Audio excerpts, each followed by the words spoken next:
день присутствующие. Сегодня у нас комитетская, посвященная криминогенной ситуации. Присутствует у нас генеральный прокурор Агар Гурдукзарович и представители прокуратуры и министр внутренних дел Двар Дмитрий Сергеевич. И также представители Министерства внутренних дел. Тема сегодняшнего дня – это ситуация, которая произошла в новом районе. Мы все о ней наслышаны. Об этом вопиющем факте говорят многие, но также хотелось бы, помимо того, чтобы выслушать того, что произошло там, хотелось бы обсудить, и скажу честно, больше всего возмутило людей, с которыми мы общались, это информация, появившаяся на сайте Министерства внутренних дел, в котором фактически было вынесено уже обвинение происшедшего и той ситуации, что там было. Вот что конкретно было там написано, я зачитаю, не полностью, если можно. На встрече с Дзиба Бесланом Леонидовичем, в ходе встречи между Бесланом Дзиба Гудалия, Русланом Гари, Авицбой и Асланом Зухба произошла ссора, переросшая в драку, после чего Беслан Дзиба, из имевшегося огнестрельного оружия неустановленного образца, умышленно совершил убийство Руслана Гудалия и причинил огнестрельное ранение Аслану Зухба. Игорь Гудалия, наблюдавший за происходящим из салона автомобиля, также вооруженный автоматическим оружием неустановленного образца, действуя из мести, общеопасным способом произвел не менее 10 выстрелов. Я не буду дальше читать, но на самом деле именно вот эта постановка очень сильно взбудоражила. Во-первых, мы знаем, что следствие продолжается, свидетели еще не все опрошены, возможно, еще никто не опрошен. В то же время мы нашли в действии Дзиба умышленное убийство, а в действии Гудалия нашли что исходя из мести. Вы знаете, кажется, что с нашей точки зрения мы прекрасно понимаем, что любое происшествие всегда находится на стадии следствия, всегда возбуждается по факту уголовное дело. Мы все это понимаем, но здесь у людей прослеживается, что мы хотим все это повесить на людей, которых уже нету в живых, те, которые погибли. То есть мы хотели бы, чтобы вы прокомментировали ситуацию, объяснили бы, почему, во-первых, так скоропалительно были выведены решения, может, действительно это имеет место. Хотели бы понять вашу позицию. Двое братьев Гудалия, Аслан Зухба, Авицбой Гари, между которыми произошла ссора.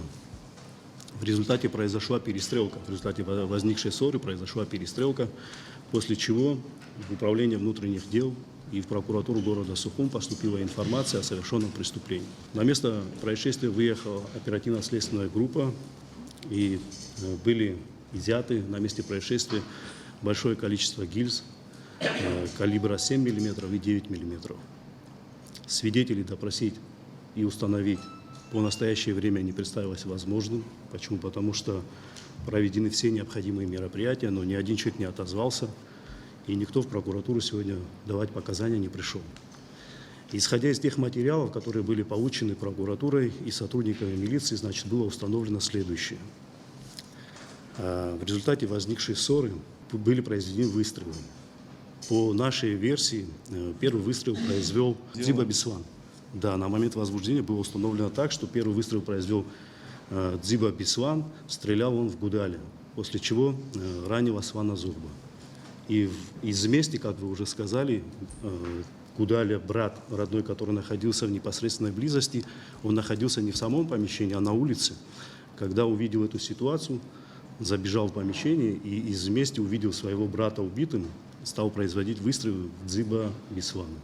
Это то, что было установлено нами оперативным путем, и это также вытекает из показаний самого задержанного Гудалия, который на сегодняшний день содержится у нас под стражей.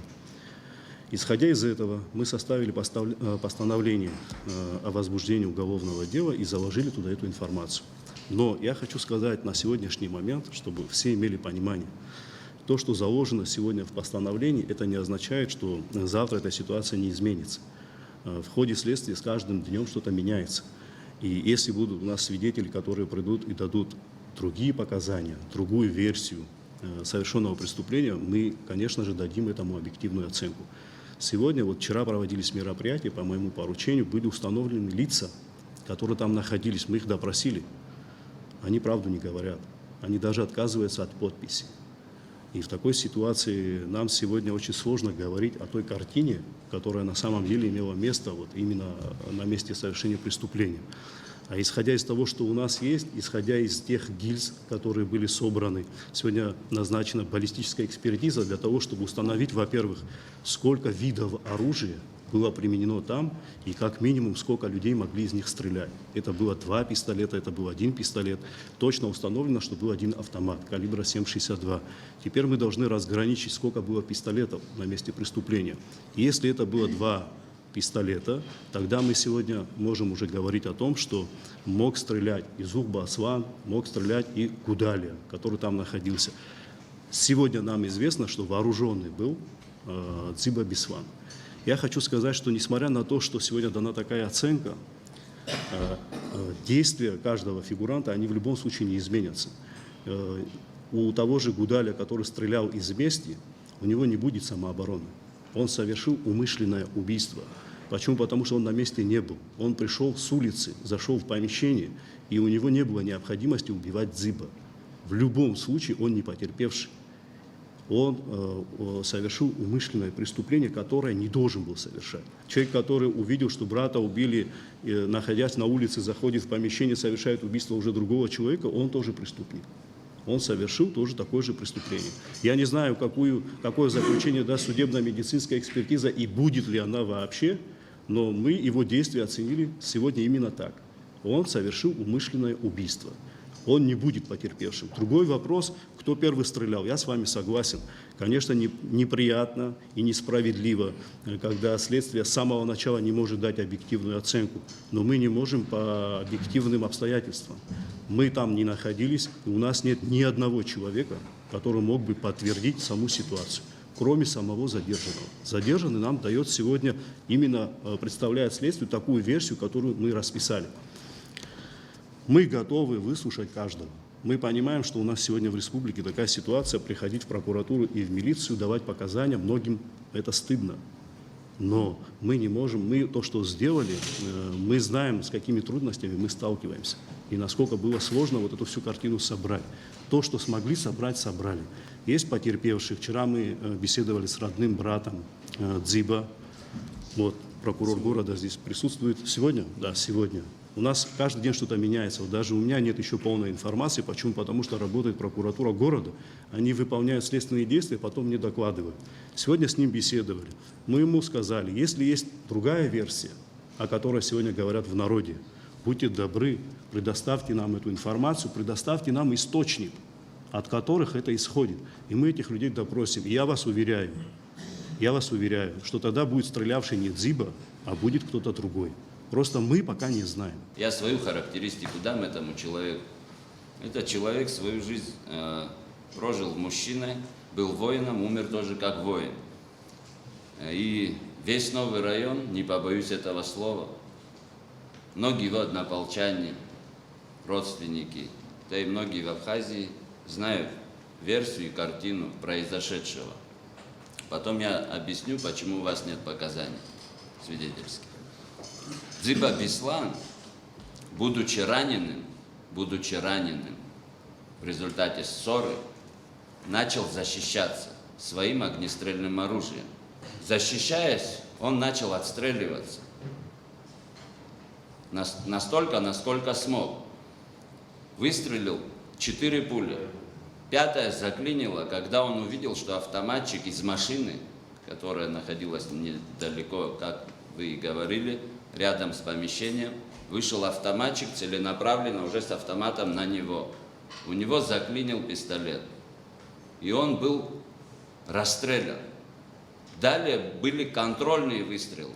Через несколько секунд тем же автоматчиком. Это знают, я не знаю, каждый молодой и взрослый человек в новом районе все эти детали. И Беслан, что хочу еще отметить, не входил ни в какой криминальный клан, ни в какую криминальную группировку. Этот человек занимался общественной деятельностью. Это могут подтвердить очень многие люди. Теперь по поводу сообщения, которое вышло на сайте МВД. Во-первых, я хочу отразить позицию семьи, так как перед тем, как об этом говорить, я был уполномочен говорить об этом. Позицию его боевых друзей и вообще друзей и соседей всех в огромном Новом районе. Люди крайне возмущены такой формулировкой, как уже Илья Чикович зачитал, что Беслан Зыба совершил умышленное убийство. Здесь, когда мы, знаете, по УПК, да, подходим по процессуальным действиям, необходимо, по УК, прошу прощения, я не сотрудник, и необходимо, наверное, еще и изыскивать оперативную информацию, что могут сделать наши правоохранительные органы, и часто это делают. И здесь есть еще и моральная сторона. То есть ветеран войны, кавалер ордена Леона совершил умышленное убийство подъехавших к нему на 3 машинах вооруженных людях с автоматами, с гранатами, с подсумками, с разгрузками, с автоматными рожками. Вот просто как-то не клеится. И человек из мести, сидя в машине, уже с патроном в патроннике, выходит и расстреливает Беслана из мести.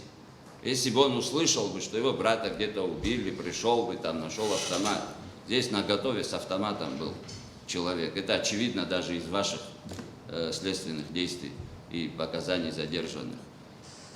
И почему теперь в следующий момент не дают показания, не приходят в прокуратуру? Я вам скажу мнение. Потому что не верят. Потому что видят, что на 3 машинах вооруженные люди разъезжают по городу и убивают ветерана войны, всеми уважаемого, очень уважаемого, хочу подчеркнуть. И крайнее возмущение вот этой формулировкой. Даже если это по процессуальным действиям, так оно, уважаемый генеральный прокурор, я думаю, преждевременно было давать такую информацию, не проведя до конца следственные действия, потому что это формирует общественное мнение, хочу сказать, негативное. Вот я хочу ваши комментарии услышать по поводу этой версии. Разгрузок у меня такой информации нету, что там было. То есть я первый раз сейчас об этом слышу, разгрузки и все остальное. По нашей версии, как мы знаем, что автомат лежал в сумке в машине. Вот так мы знаем. Там была граната тоже, но мы установили ее, нашли, возбудили, да. Граната была, он достал автомат именно с сумки, вышел и произвел данные выстрелы. Про контрольный выстрел мы тоже знаем, который сделали. Это имеет место, этот факт. Но вы говорите, вот не верят или еще что-то. Неоднократно данная группа нами была задерживалась с нами, неоднократно. То есть последний раз 29 числа мы их задерживали. Вот у меня решение, постановление суда, их отпускают регулярно. До этого, который Степанов у вас здесь проходил судьей, был выбран успешно, полностью был оправдан этих лиц он оправдал полностью. Они совершили покушение на сотрудников милиции, то есть стреляли и все остальное. И Степанов, который стал недавно судьей, полностью оправдал их. Это постановление лежит вон там тоже. Нет, сейчас 2 секунды. Подождите, 2 секунды. Дайте сказать, и мы вас выслушали, мы же тоже должны сказать. Эта группа регулярно нами задерживается, досматривается, доставляется. У нас есть книга учета, мы можем ее продемонстрировать. То есть в этом проблем никаких нет. У нас вся проблема в том, что их просто тупо оправдывают. Вот их отпустили 28 числа. Вот у меня лежит постановление, мы их задерживаем уже 29 числа, после того, как их полностью оправдали. Мы их задерживаем, доставляем, и ему дает судья Демирчан отсрочку, гражданину Авицбагарику. То есть отсрочку дает по состоянию здоровья, ну, тут все что угодно можно было написать. Это Гагринский уже суд. Вот это на следующий день, после того, как эту группу полностью оправдали. То, что вы говорите, в разгрузках такого не было. Автомат лежал именно в сумке и граната. Был подсумок с рожками и отдельно... Это я не знаю. Что граната у нас зафиксирована, это факт.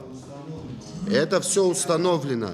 Но то, что вы говорите о том, что у них была запланированная встреча, по нашей информации. На этой встрече не земельный вопрос обсуждался.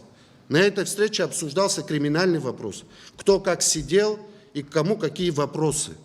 Это знает тоже вся Абхазия, как и мы знаем. Более того, понимаете? У нас допрошены вчера люди, которые говорят, что там уже вопросы не земельного участка стояли, они выясняли отношения относительно, там, кто кого оскорбил, относительно своей уже чести и достоинства из каждого фигуранта. Там вот такой вопрос. Есть свидетель, которого Читанава, которому принадлежал этот земельный участок, и у него был спор с Гудали. Сам Читанава нам говорит, кто, кого, когда и как оскорбил. И вот эта ситуация, уже, которая впоследствии возникла, это следствие именно вот этого разговора, который возник у них до этого. Потом уже произошло убийство. Там они не обсуждали земельный участок, там они обсуждали, кто где сидел, кто как сидел, кто в тюрьме сидел, кто на каком этаже сидел, у кого была такая информация, почему тот его оскорбил. Вот что там обсуждали, понимаете? Раз такая у вас широкая информация, прошу прощения. И У нас есть... первый стрелял, не было информации? Нету. Вот такая детальная. Нет, у нас есть допрос свидетеля, мы его вчера допросили, который говорит, Дзиба, мы не знаем, Дзиба какое отношение имеет, но мы знаем, что Дзиба предъявлял претензии вот этому Гудали. А он что, сам сидел? Я не знаю, он сидел ранее или нет. У нас такое. Ранее сидел, да. Значит, ранее сидел, значит... И он они предъявлял, знакомы. что кто-то там опущенный был, и кто-то не опущенный. Мы не можем этим руководствоваться. Мы имеем это из показаний исходя. А то, что вы говорите, мы ни одного показания не имеем. Но Зуба взят под стражу. Мы его забрали с республиканской больницы еще вчера утром и поместили в медучреждение МВД, где специальное медучреждение под охрану и все остальное. Касаемо Авицба, он находится в розыске, мы его ищем. И надеюсь, что скоро найдем. У нас есть только одна сторона потерпевших на сегодняшний день, и это сторона потерпевших Дзиба, фамилии семьи Дзиба. У нас нету другой стороны потерпевшей. Это установлено материалами уголовного дела, вот они лежат перед вами. Да, прошло 2 дня, естественно, были траурные определенные мероприятия, по объективным причинам которых мы не могли, побеседовать. Потом мы созвонились, пригласили его, я лично сегодня с ним беседовал. После обеда мы обещали созвониться, уже будет соответствующий допрос. На что лично мной было сказано, что мы руководствуемся только законом и объективностью данной ситуации.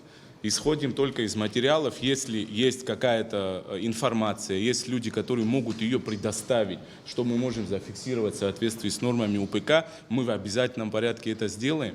И сами, естественно, принимаем исчерпывающие следственные оперативные мероприятия для того, чтобы установить истину и добыть доказательства. У нас есть определенные виды доказательства, просто в интересах следствия, естественно, плюс сейчас пресса присутствует, я не могу оглашать их, да, в полном объеме, но есть хороший наработанный материал совместно с сотрудниками МВД, хороший наработанный материал. Мы должны вообще в полном объеме, если мы говорим об уголовном деле, мы должны провести вскрытие для того, чтобы установить, какие огнестрельные ранения, сколько их, какой диаметр причиненных повреждений на теле того или иного человека. Но наше население, вы же знаете, как к этому относится. Сделать это не представляется возможным. Почему? Потому что потерпевшие категорически отказались. И мы будем исходить только из тех материалов, которые мы можем получить именно во время доставления. То, что врач сумел осмотреть за вот этот короткий промежуток времени, мы будем исходить из этого. Другого у нас нет. Почему? Потому что когда следственная группа выехала, уже этих людей там не было, их уже забрали родственники. Вот с подобного рода проблемами мы сталкиваемся всегда по каждому уголовному делу. И на таком этапе первоначальном говорить Конкретно сколько огнестрельных ранений, какого калибра, это нам очень сложно. Предварительно мы знаем, что это автомат калибра 7,62. В область груди огнестрельные ранения. Они сидели у меня. До этого Гарри Кавицкого был отпущен, но мы его задерживали вот здесь, вот на площади Сергея Васильевича Багач. При нем было, если память не изменяет, обойма патрон. Но мы его опять санкционировали и опять посадили. То есть в тот период это было, когда он был отпущен. Он был под домашним арестом? Он был под домашним арестом. Да. Я поправлю, Но он изначально был под стражей. Когда мы обратились с очередным продлением меры пресечения в виде ареста, суд нам отказал. по делу этому судья Сухумского Он его освободил, районного да. суда, он освобождает. В мае 2020 года? Вы не обжаловали решение? Так, вот я принес кассацию. Так, Сейчас, секундочку, вот вы задали вопрос. Он нами задерживался неоднократно. Он нами задерживался, потом его обратно посадили, он содержался в СИЗО Дранда. То есть, когда их оправдали 28 числа, 28 июня, мы его задержали, он в пути следования на посту Мюссера. Мы его задержали, потому что такие данные лица у нас находятся на учете. Если мы визуально их наблюдаем, где оно ни было, сотрудники милиции всегда к ним подъезжают, подходят, обыскивают машину, то есть проводят свои оперативные мероприятия. Мы его задержали, провели освидетельствование, как оно положено и все остальное. Но судья... В отношении таких судей надо вообще отдельно рассматривать вопрос. У нас есть представители парламента в квалификационной коллегии судей, двое, которые могут рассмотреть, что было неправомерно в действиях судьи. сейчас недавно вы многих судей отправили на второй срок. Вот вы, уважаемые депутаты, это не претензия, ничего. С судьями сегодня сталкивается прокуратура в работе непосредственно. Почему? Потому что мы как сторона, участвующие в суде, и можно было, наверное, нас пригласить. Вы помните, один раз я высказывал свое мнение относительно Джамала Гоги. И я ни от кого не скрыл свое отношение к нему. Да. Когда рассматривается вопрос в комитете или еще где-то, можно же, наверное, пригласить меня или кого-то из представителей прокуратуры, чтобы высказать, выразить свое мнение в отношении того или иного судьи. Вот я вам скажу сегодня, Да, я вам скажу сегодня, можно я договорю? Я вам скажу сегодня свое мнение. Со многими судьями, несмотря на то, что их президент представлял. Да, Саша, Да. президент представляет, мы знаем. Да, президент представлял, я лично, у меня другое отношение к ним. Почему? Потому что за то время, которое мы с ними столкнулись в работе, я считаю, что многие из них не должны были попадать, идти на второй срок. Это мое вот такое мнение. И у нас не только Степанов проблемный, у нас еще другие будут проблемными. Они уже себя зарекомендовали. Конечно, я в данной ситуации, я понимаю генерального прокурора, министра внутренних дел. И если принимать решение, уважаемые коллеги, когда избираем их здесь вот в парламенте, вот тогда мы должны решать вопрос. А как иначе? Наше решение Верховным судом, председателем обжалуется. Несмотря на то, что все эти дела, они коррупционной направленности и ущерб причинен государству на 20, 30, 50 и 100 миллионов рублей, у нас есть такие дела сегодня в производстве. В этом году возбудили. Все люди эти находятся под домашним арестом. По всем делам. Все решения мы обжаловали. Ни один прокурор не поставил подпись в постановлении об освобождении хотя бы одного из подозреваемых лиц. Все люди освобождены решениями суда. Это я вам открыто заявляю. Все решения мы публикуем. И на сайте, и у нас есть свой сайт Генеральной прокуратуры, мы эту информацию туда выкладываем. И у нас эта проблема повсеместна. Мы все решения обжаловали, но и кассационная коллегия Верховного суда нас не слышит. Я считаю, что судебная реформа, которая была проведена, я не знаю, там, несколько лет назад, она результатов не дала. Что к этому человеку нужно было более нежнее подойти. Это тоже не мы, как говорится, а потом ходим, просим этих судей, работников прокуратуры, МВД. Не мы ходим. Еще как ходим, еще как поручаемся. И это как бы жизнь. Конечно, невозможно все 100% взвесить. Кто 100% виноват, кто 100% не виноват. В жизни бывают разные ситуации. Бывают иногда, как говорится, более смягчающий вариант, есть отягчающие обстоятельства и так далее. Но это служит, ну послушайте, невозможно стопроцентной оценки делать. Мы вас сегодня услышали, поняли, как бы мне нужно было внимательно послушать, и я хотел знать, в чем проблема, как бы я понял для себя, по крайней мере. Но обвинять вокруг всех, как говорится, я тоже считаю несправедливо. Это очень непростой вопрос. Когда мы, с одной стороны, иногда мы хотим, чтобы меч правосудия карал тех, кто заслуживает, мы это очень требуем. Но с той стороны, когда этот человек, за него пришли, попросили в парламенте и так далее, мы с такой же, как бы, со стервенением защищаем, что этот человек не виноват. И все эти ходатайства, вот то, что генеральный сказал, мы же ходатайствуем перед вами, чтобы их не посадили, что они пушистые и так далее. Поэтому и говорим так, что вот какое общество, как мы живем, как говорится, так и ходим. Ни один человек, как вы говорите, люди видели, как там убивали, расстреливали и так далее. Ни один человек не пришел и не сказал правду. И не хочет говорить. Я вам могу провести на берегу, молодые ребята иногда шумят, там дело до драки доходится. Ни один человек не позвонит в милицию. Сказать, что вот здесь шумят, приезжайте, значит, разберитесь, потому что пока это начинается, можно быстро решить вопрос. Простите меня, это мы такие. Задержать и водворить ИВС, орден Леона, герой Абхазии, я не различаю. Совершил человек преступление, он должен понести наказание. Мы пока имеем картину, я тоже слышу, как и вы слышите, что стрелял первый Зухба и все остальное, но только слышу. И то, что говорят на улице, на пятачке нового района или у меня дома, я не могу это туда внести. У нас ни одного нет показания, ни одного. Вы вносите определение преступника. Нет, мы вносим именно из тех показаний, которые имеют. Все, которые имеем сейчас.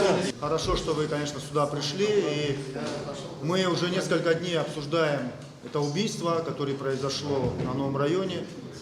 Никакое убийство не должно оставаться не наказанным, ни в поле действия, ни ваш, тем более парламента, не должно не попадать, поэтому мы внимательно за всем этим наблюдаем.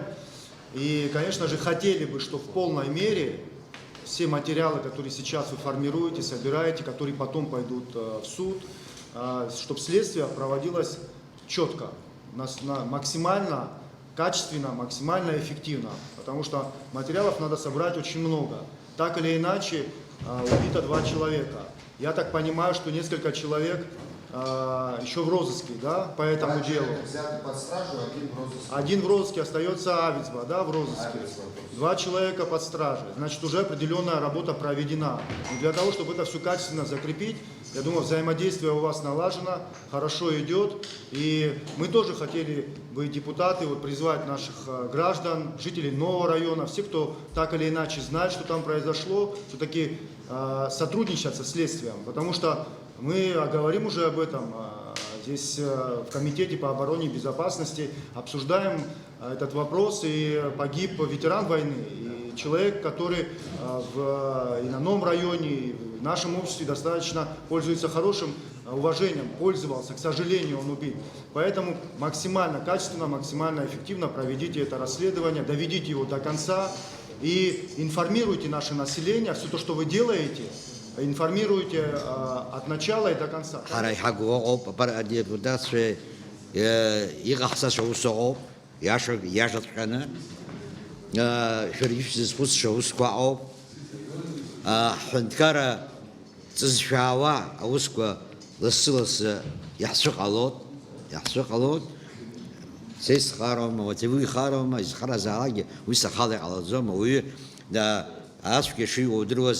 Дешкарту дорозар, а усаж ду казар, да, уйдел доуштер шпало. Здесь дрзом шаджери и халазом хачи за алой. Несхасха зиг хазас хус шаус куратшо. Ари ва ус макана я шхрк шахо харадара ювадев. Амала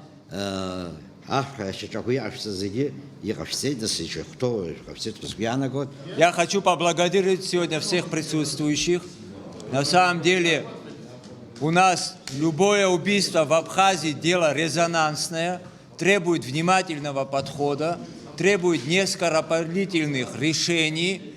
большая просьба, и мы сегодня все это об этом сказали, максимально справедливо, максимально честно, максимально подойти к решению и расследованию этого мероприятия. Спасибо всем большое.